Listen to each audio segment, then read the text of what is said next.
বইছে নদী, নদী।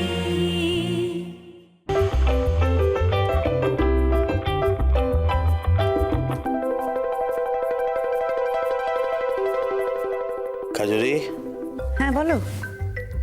আমি একটা অ্যাডাল্ট সিনেমা দেখলাম, তুমি কি দেখলে? সিনেমা? কই না তো। ও তুমি তো এই অফিস থেকে এর মধ্যে সিনেমা দেখলে কখন?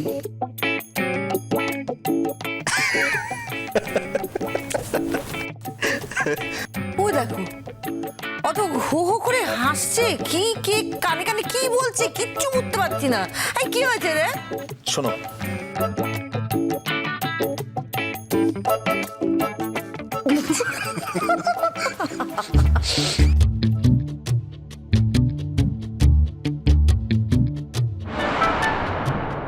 ব্যাস, তাহলে আমাদের সকাল সকাল বেরিয়ে পড়তে হবে বৌমা, আর আমরা প্রায় সকলেই যাচ্ছি। ও ও দাদা, হ্যাঁ। তখন থেকে এই কথাটা জিজ্ঞেস করে ভুলে যাচ্ছি তো। দিদি ভাই কোথায়? আজকে তো বৃহস্পতিবার নয়। তোমার দিদি ভাই রিহার্সাল করছে। হ্যাঁ? বাবা, মামুনি কি গান গাইবেন? দেখো কাজরি মা, আমি ঠিক জানি না, তবে আমি অনেকবার বারণ করেছিলাম জানো, শোনেন। নিজেকে প্রমাণ করার জন্য একবারে উঠে পড়ে লেগেছে। বেশ বুঝতে পারছি খুব জোরদার রিহার্সাল করছে আর কি। আচ্ছা ভালো জেঠু, বলছি তোমাকে কিছু পারফর্ম করতে বলেনি? না, আমি তো করতে চাই, কিন্তু আমাদের কেউ কিছু বলছেই না। পাছে আমি কিছু বলি সেই জন্য এড়িয়ে চলছে আমাকে। কি আমি না সবার মতো ওরকম অত ভালো পারি না, তাই বলে কি আমার ইচ্ছা হয় না একটু স্টেজে উঠে দাঁড়িয়ে কিছু একটা করি?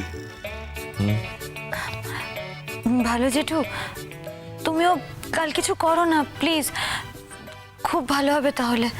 খুব ভালো হবে না, এটা একটু বাড়াবাড়ি হয়ে গেল মেঘলা মা। তোমার ভালো জেঠিকে আমি বলেছিলাম জানো, ভালো জেঠিকে বললাম যে চলো না আমরা দুজনে মিলে কিছু একটা পারফর্ম করি। ওরে বাবা, সে তো মুখের উপর বলে দিল না না, তোমার সঙ্গে কিছু করা যাবে না, তোমার স্কেলে ঠিক থাকে না, কিছু না, মরে গেলেও তোমার সঙ্গে কিছু করবো না। বাবা এমন করে বললো জানো, এমন করে বললো না যে ও যেন একটা প্রথিত যশা শিল্পী।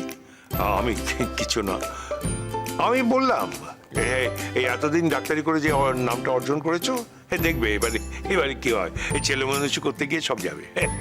আমিও বলে দিচ্ছি। শোনো ভালো জেঠু, আমার তো মনে হয় ছেলে মানুষ এটা আবার তুমিই করছো। মানে আমরা কিন্তু সবাই জানি যে ভালো জেঠি যথেষ্ট ভালো রিসাইটেশন করে। তুমি তো কিছুই করতে পারো না, তাই জন্য তোমাকে বলে না, তার জন্য তো রাগারাগি করার তো কিছু হয় না।